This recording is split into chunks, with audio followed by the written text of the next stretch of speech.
Yes, the timeline associated with the original shot and Mr. Campos has changed through investigation, as I have conveyed to you from the very beginning.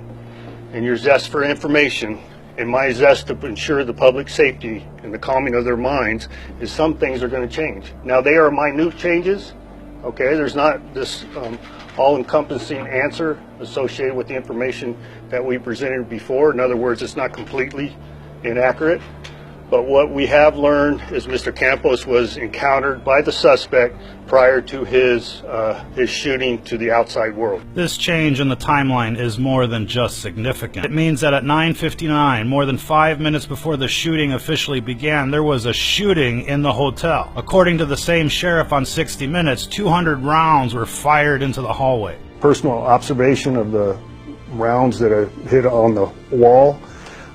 200. I'm comfortable saying 200 rounds. So if 200 shots were fired at 9:59, you can imagine that 911 calls started flooding into emergency services 5 minutes before the massacre. Yet it took the cops over an hour and 15 minutes to breach the room. Now, this door doesn't look like it was breached by explosives, but you can be the judge of that for yourself. All units on the 32nd floor, SWAT has explosive breach. Everyone in the hallway needs to move back. All units move back.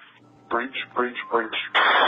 The police and the FBI continue to claim that there is no motive for this crime. Yet Criminal Justice 101 tells you that the motive is the victim and the victim is the motive. What we have here is hundreds of conservatives gunned down in front of a giant Illuminati pyramid, and they say there's no motive. It's come out that the perp was a far-left activist, yet the FBI wants you to think that this was some sort of accident. We know what the motive is here, ladies and gentlemen. It was an Illuminati sacrifice, and the FBI and Las Vegas Sheriff's Department are covering it up. When the authorities told the public to be on the lookout for the suspect's vehicle, they released the wrong license plate number, as can be seen here.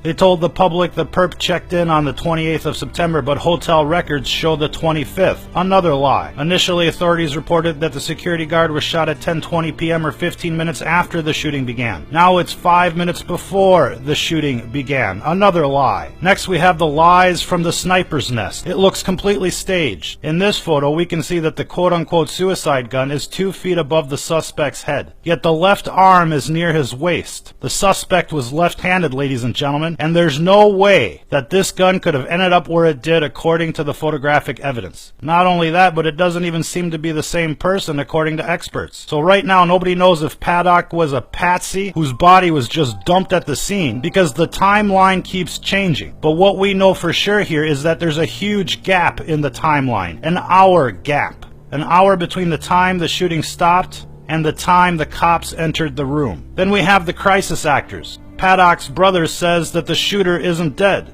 Who's weird? Who on this planet do you think is grasping for this understanding more than me? Steve is a... was what? Steve is a... was what? Then you have this video from the scene of the shooting, which suggests crisis actors may have been used. Are you good, brother? Are you good? We don't know. We don't know. Are you with me? He's breathing with me. I see him breathing with me. I see no entry wound. I see no exit wound. I don't know how to treat. Me either. I see no entry wound. Wait, look at his face.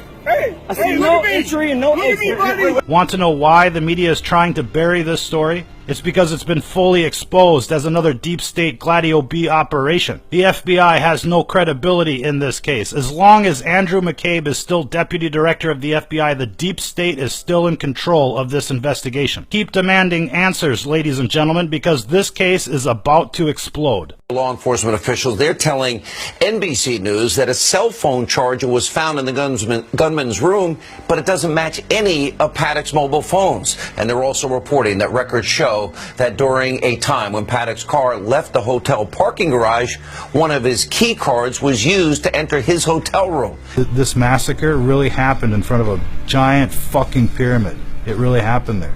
And now it turns out there's all sorts of deep state ties. So there was a lady who pushed her way forward into the concert venue, into the first row, and she started messing with another lady and told us that we were all going to die tonight. Do you know why she was saying that? I mean, was this after the shots were fired? It was about 45 minutes before the shots were actually fired.